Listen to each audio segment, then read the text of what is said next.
So, what I learned in 17 years of playing poker is that before you start a goal, you need to think about what you're willing to sacrifice before you start that goal. In order to reach that goal, what sacrifices are you going to need to make to reach that goal? And are you willing to make those sacrifices?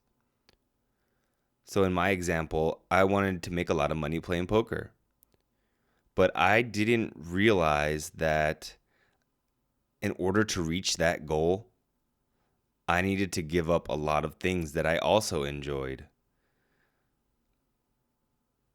So if I wanted to reach that goal, I couldn't play video games, basically. I needed to eat, sleep, and breathe poker. I didn't realize that poker needed that kind of time consuming nature. I didn't realize it was that time consuming to reach my goal. If I had realized that 17 years ago, I wouldn't have never started this project, this goal. So, for example, if you want to be an NBA basketball player, for example, you need to think about, okay,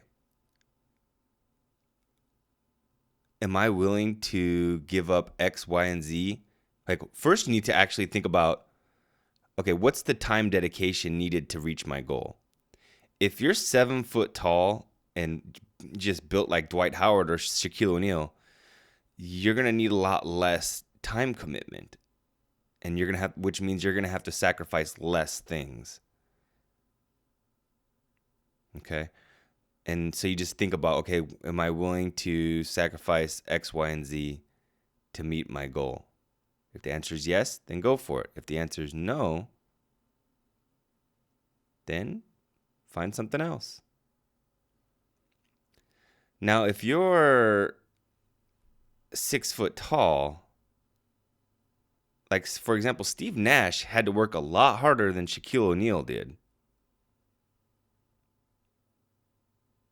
You following me? So you need to think like, if you're 6 foot tall, you need to think, okay, am I willing to basically give up everything? I mean, if you're 6 foot tall trying to make it in the NBA, you can do it.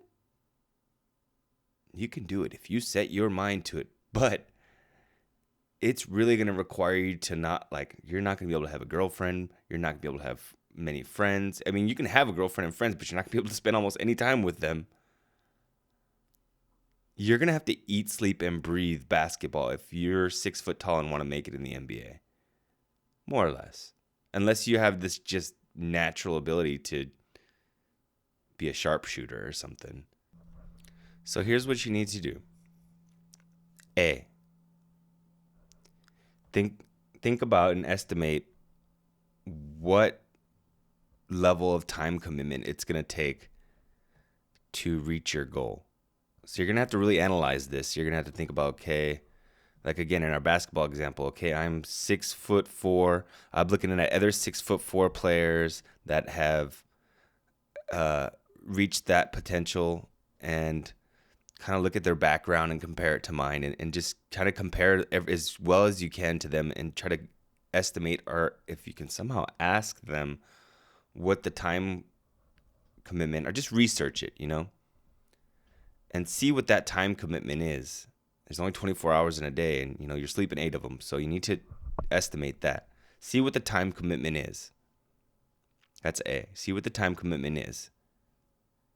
B. Are you willing to spend that time to dedicate it to this one goal?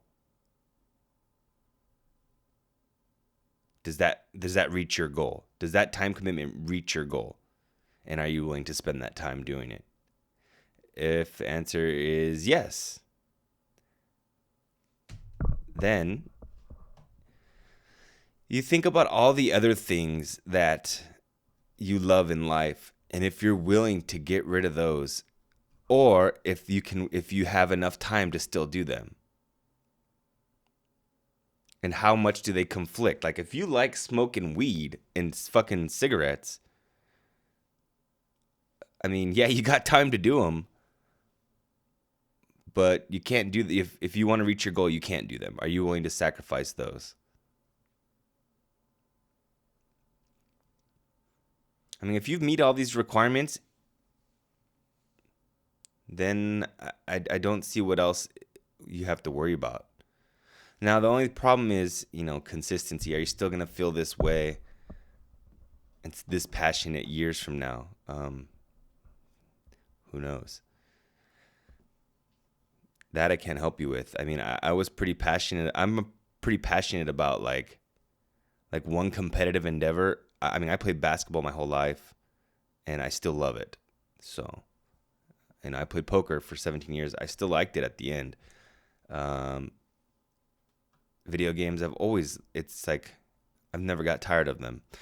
That's me. That's on you to put the rest of the pieces of the puzzle together. But I think I've made my point. Bye.